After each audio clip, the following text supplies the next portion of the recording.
Dang, I figure the way the basketballs are playing, they'd be talking for about an hour or so. They got a lot to talk about. Man, they're playing well.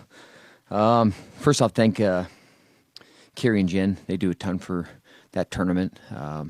Appreciate the work they do. Any of the volunteers that we had to spend that Saturday with us. And then Travis and his crew, those guys do a great job. Had the tournament set up, and then we got done with the tournament, and then they tore down the turf.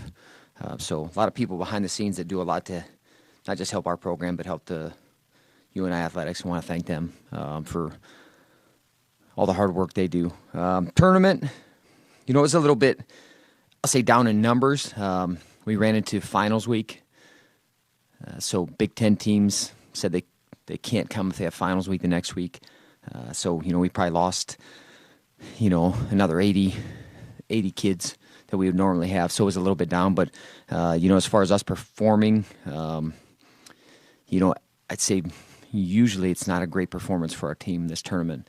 I don't know, because we're coming into finals week, and maybe we're coming off Vegas, and maybe some guys are distracted a little bit or whatnot. But I thought we performed well. Obviously we'd like to have a few more championships. We had 5 guys in the finals, and only 1 guy won a title. But just as far as we performed, how we came back, I think what I said, had 7 guys in the top 3, which is good. A lot to build on. Really starting to get fixed on Midlands, and getting our guys ready for that. We had a good week of training last week. Guys had a few days off after Vegas because we had a lot of guys that had 6, 7 matches, and it's a little bit of a toll on you. Just beats up your body a little bit, and then the travel and all that. So we had a few days off, but had some good training. And guys got finals this week. They get to go home Friday morning and then come back the 26th, and then head to Midlands the 28th, and 29th to 30th is that tournament. So quick turnaround, but excited to get our guys out competing again, because I thought we competed well in Vegas. I thought we competed well at the UNI Open. And now we got 18 guys that we're going to send to that tournament and go score a whole bunch of points there. Talk about a few other guys, but kind of going down the list right here. Bennett win the tournament, and since the first tournament, he's won 2 tournaments. He's looked good. He's gotten better every time out. And told him, just go get another score. I think that's the big thing is, in that situation, go score one more time. Get it up 5-2 and really ice that thing. But they've had, him and that guy have had a couple scraps already this year. The guy's a good wrestler, got a little different feel. If you ever wrestled a foreigner before, they don't really push in. He's got a nice little slide by that he hit the first time that they wrestled and hasn't hit the next couple times. That's one thing I'll say about Ben is he makes good adjustments. Very smart wrestler, very aware. And he's wrestling well. Bisco, just watching video, just held in the position a little bit. He's in the semis, and I think up 5-1. Maybe a minute left in the match, and you got to try to build position. I think it's really important is you don't try to hold anywhere, and that's where you kind of get beat. And he got in on a single, and the kid did a pretty good job of getting his head down, and then sat the corner on him and cradled him up, and he ended up losing that match. But man, he came back, and he came back with some fire, and that's Bisco's lost some tough matches this year, but those are ones that he's going to learn from. But finishing third is always important. I had a couple guys scrap, but one guy, at 41, Garrett, goes out and competes his tail off every time. Freshman for us, that he's getting better, man. He listens, he learns, and he's setting a mark as far as work ethic in the room. Gable, I think first time out in about 3-4 weeks. And really found a way to win a couple matches. And sometimes that's what you got to be able to do. You got to be able to grit out and find ways to win matches. And, he's able to get into the finals and lost a match there. But, a lot to build on. Tristan coming back and getting third's important. We talked about him, we got to manage that way better. It's important for him to take care of things and all our guys to take care of things inside and outside of the room. But, if you're going to go up to the next weight, then you need to perform. You need to perform your tail off, and he got better as the day went. Getting third was good for him. Let's see, who else do we have? 57 had two guys there.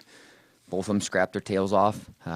Derek, I'll tell you, I think, if anybody watched the finals match, I think there was about 30 seconds left, and he'd been riding the guy pretty hard. He's up 3-2. And the guy gets to his feet, and then to me, it's just one more. It's one more. It's one more effort, one more return, and all of a sudden, that's a different situation. And we'd kind of talk about this to our guys that the inches and ounces make a difference, and one more return, one more second. You got to find those seconds, and to me that's a. It seems like a little thing, but it ends up being a big thing because I think if you return the guy, you ride him out, it's 3-2 with a minute 40 grinding time instead of he escapes and he takes you down right at the end of the period, and it's 5-3 going into the second. So those little things make a difference, and just always wrestling through every position. And sometimes you got to learn those hard lessons. But he competed hard. Keaton competed hard. But we've got to get a guy to step up there. Same thing at 65. I thought both guys competed their tails off. Pat wrestled a really good match in the semifinals. A kid from Missouri that beat him a couple times, but hit a couple just beautiful attacks. I mean, high level, clean, hard finish. But then you got to follow it up in the finals. It can't be like this. And Yant had 6 matches, I think, in about 5 hours. And they were all hard fought, tough matches. So those two weights where we got to get a guy to step up, and I kind of keep saying it every week, but you do. You need a guy where they're going to score points at the Big 12s and the national tournament. We got guys that are capable there. Just got to be more consistent in our performance. A lot to build on. Keegan Moore, I think probably the first time a lot of people have got to see him compete. Just got to keep getting himself back into shape. He missed all of last year, tore his elbow, and missed all of last year, and he's still working back into things. And you can see flashes though. There's some things you're like, oh man, wow, that was really good. Oh, that was really good. We just got to get him to be consistent in everything. And something we talk, so stuff I'm talking to, and we talk to them about. So he knows it, and he just got to continue to stay the course and trust in himself, and that, man, I'm going to continue to just get better. Tyrell, I like how he's competing. Got to be able to get off the bottom. That finals match, he got ridden that whole second period. I'll give him this. He was in on a leg attack, and got cut back, and being able to finish that hold, all of a sudden it's 2-1. Those are big gifts and big swings, but man, a lot of our guys, and I think it's all of our guys right now, it's another position. It's win one more position. It's win one more situation. It's fight a few more seconds. It's one more attempt in some of those situations that, man, will just continue to tilt the scale in our favor. But man, like where we're at, we had a good first half of the season, not a great first half of the season, but a lot to build on, and just got to continue to pick up steam. And Midlands will be a great opportunity to do that. There's a few weight classes that there's still some things to be determined, I think. There's still some guys, and if you guys want to be the guy, go win Midlands. And then it could be pretty hard for me to be like, well, you don't get that opportunity, to be the guy. But like I said, we'll send 18 guys there, and the guys that are healthy will go. I don't know 100% who's going to be the guys right now, because we still got some guys dinged up, and they're coming along. But throwing a guy into 5-6 matches, we'll see if that's what we do to start. Maybe start a guy with 1 match instead of 5 or 6. But I know we'll send a team that's ready to go win that thing, go score a whole bunch of points up and down the lineup. So, I guess any questions? Man, I must do an incredible job. I never get any questions. So I got we got 2 commitments, or 2 signees. I guess I can't talk about commitments, but I can these guys have both were signed, sealed, and delivered. Jacob Whittinger, kid from Nashua. And this is where RTCs really help. You get to have a guy in your room and training throughout the spring and summer. Freestyle. He went to Fargo this summer, but just seeing a guy and how they train, how they live, how they respond to, if you have a tough day, do they come back with that same energy the next day? And do they keep doing it? Because, that's a tough thing with college wrestling, man. There's no one exempt from getting their tails kicked and then having to come back the next day and then having to do it again and then having to do it again and kind of building through that process. And man, I watched that guy do that this summer, and I was really, really impressed with how he came back every day, excited to be back in that room. And even if it was to take a butt whooping, he did it. And he asked questions. He continues to learn and get better. And just another small town Iowa boy that we love, that believes in what we're doing, and we're excited to add him to our family. We got another kid from Georgia, Julian Farber. He had a real good fall. Placed at Super 32. Was in the finals at the preseason nationals. Placed out at Journeyman, and we've been talking to him this summer, and just how he competes, how he lives, how he trains, the type of kid he is. It's just a fit.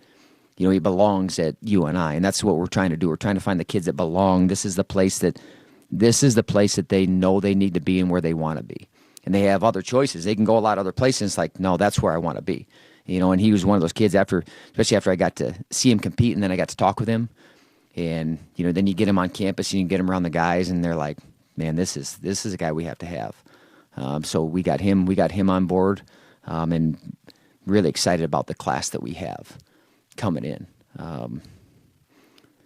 It's going to add very well to what we have in the room right now. And, we lose a big senior class, but man, with what we have coming behind it, what we have coming in, there'll be no drop off. And that's what we've talked to our guys about, is that wherever we're at, that's where we stay. We build from there. There's no drop. It's building, and when you bring in the groups like we have these last few years, that's what's going to happen. So excited to add those two guys to the family. And man, I don't know if this class is getting close. We're still working on a few guys. And we're working on the next year's class and the next year's class after that and the next year's class after that. But again, we just got to try to find the guys that belong here and that fit with us and believe the same things we do. They're gritty, they're coachable, and they want to give it back as much as they possibly can to their team. And that's the kind of guys that we have. Those two guys are that, and look forward to having them and their family. He's a little guy. I don't, if like 25, 33, I don't know. That's one thing that if anyone knows where kids are going to end up, we'd appreciate that, because it'd be great for us to know exactly where a guy's going to end up. But for us, the biggest part is that we have kids that love the sport. They believe in the program. They believe in the people around them. They want to be here more than any place else in the world. And that's, to me, what's most important. Weight classes figure themselves out. I know sometimes guys get into that a little bit, like, well, they got this guy here and that guy here, and like, okay, well, this guy just got injured. Okay, well, this guy, you don't know what's going to happen. But man, and that's why I try to tell the kids that we recruit, like, because sometimes they're looking and like, well, you got this guy here. I'm like, I don't know where he's going to end up. If you got a crystal ball, tell me, because I'd love to have it. But finding the right kids, that is what's absolutely most important to us. That value the same things we do, and that are going to add to our program. Because we don't have to have the best kids. We got to have the right ones, and that's what we're finding. And those two guys are right kids. So. Do you also have a kid coming in from Florida? Yeah, we do. Yep, Ethan Basil. Yep. And it's interesting. A kid from Georgia, a kid from Florida. Yep. You're recruiting nationwide. Yeah, just like I said, it's a small community. Wrestling is, and then I think you start finding there's enough out there now too where, they can see what we're about. They can see the kind of program, they see the kind of coach are. They see a lot of things that, and I think it just resonates well. And kids are like, that's the group of guys I want to be around. That's the coach I want to be with. Those are the people I want to be with. And that's why, even here when I'm talking, like, this is just who I am. It's not some show. It's like, this is what we're like every day. Not you come on your visit and we're like, you're the greatest thing ever. We love you and we got your back. That's the same thing no matter what day they're here. But yeah, we're recruiting all over the country, no doubt. And we'll keep doing that. And if people have kids that believe would be the right fit and the right kind of kids and the kind of things that I'm talking about. Like I said, they don't have to be the all-star 4-time state champ. They don't have to be. Heck, man, I was a 1-time state champ. I didn't win till the senior year. So that doesn't matter, man. It's about what's inside you. And like I said, and I've said it about 10 times, but you have to absolutely 100% with full conviction believe in yourself and the people that you're around. And that's, those two guys do. And we just got to keep finding those guys.